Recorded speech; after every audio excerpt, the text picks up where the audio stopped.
¡Toma ahí! Muy bien. Dobra, parte de Dobra, Xoco a Mieva. Bueno, alguien puede pensar que Xoco a Mieva de Romandela na Mieva, Dobra sí, pero a Mieva tú poco que ver, más que el apellido. Bueno, a ver, el apellido y Amieva, los orígenes serían de Amieva. Sí, digo yo que algunos antiguos pobladores, antepasados, baixaren a la zona costera porque, bueno, necesitarían a lo mejor encontrar nuevos lugares, ¿no? Y ahí quedaron los Amieva en la zona de Llanes. Xoco a Mieva, ¿cómo arranca con la música? ¿Cómo empieza, Xoco? Bueno, el arranque y en el pueblo, en el Mazucu. Digamos que ahí se sentó la base para que todo el aspecto, digamos, cultural de la mi vida de la infancia, pues repercutiera luego para que a los 18 años, así, pues ya me decidiera a meterme en el mundo de la música tradicional, del folclore, empezando con Urogallos, un grupo de baile de allí de Ciudad Naranco en Ubieu. Y luego un poquitín más tarde ya pues con la gaita. Y siempre pasaste de ser un buscador de referencias, de guaje, porque siempre buscabas por dónde andaba el folclore, y acabaste siendo la referencia tú. Bueno, vas a decir que no. Siempre digamos que la referencia lleva una tradición, lleva una cadena, ¿no? La tradición lleva una cadena que va pasando de unos a otros. En este caso yo mamé un poquitín en las fuentes pues de la gente que tocaba por allí por la zona, de crío. Había un gaitero que se llama Daniel, de Purón, luego los Carballones que los vi por primera vez cuando yo tendría unos 5 años, pasando por Llanes, por el desfile de San Roque en Llanes, en fin, eran referencias. Luego mi madre que también cantaba tonada. Y todas esas referencias pues fueron digamos, enriqueciéndome para que luego ya ese germen que tenía yo de ese sonido de la gaita pues se plasmara más tarde en que yo empezara a tocar la gaita ya. Antes de conocer a Remis conocí otros discos de gente menos conocida como Antón Menéndez, como Feliciano, y después ya el siguiente paso fue conocer las grabaciones de Remis y del gaitero Beriña, los dos bastante fundamentales en la forma luego de sacar esa sonoridad de la gaita, de esa técnica que tenían los dos virtuosos. Remis todavía yo creo que era insuperable, por algo tenía también el título de gaitero mayor, ¿no? De Asturias y de España, y bueno, era una referencia. Fuiste un gaitero muy joven, con el Macallan muy joven.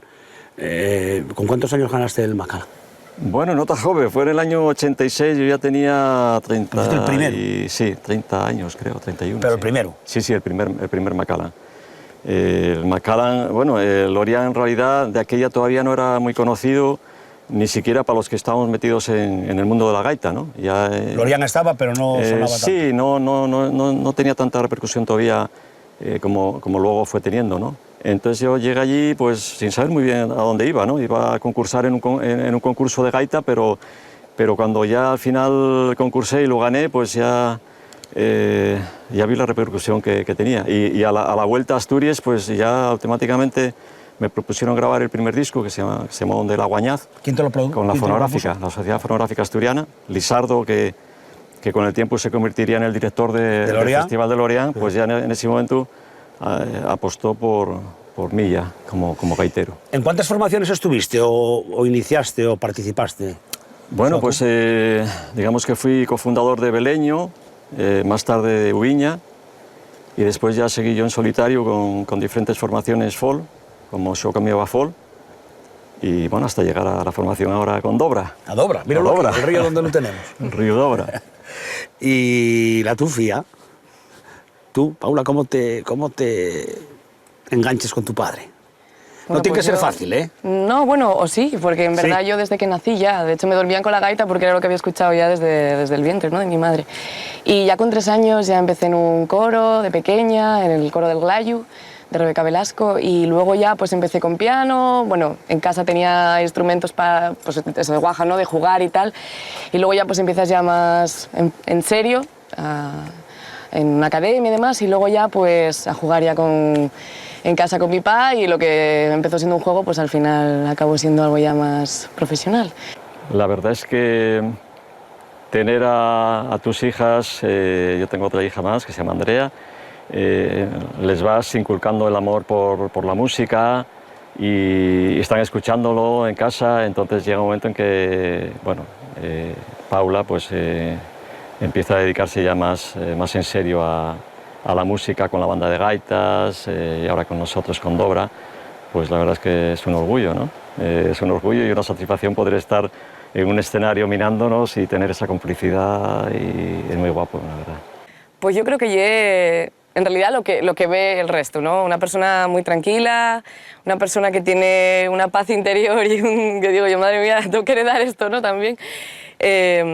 Nada, la verdad que en casa y eso, ¿no? Todo el día tocando, todo el día cantando, todo el día alegre, todo el día, bueno, súper familiar y una maravilla de persona. Xoco, gaiteros, por ti pasaron muchos que llegaron o que son grandes gaiteros. Pues sí, la verdad es que desde la escuela que tenía en Naranco, en Ciudad Naranco, pasaron por allí en aquella época, en los 80, a principios de los 80, empezaron a pasar gaiteros, tamboriteros, gente que escuchaba de la escuela, porque fue una de las primeras escuelas, o creo que la primera moderna, ¿no?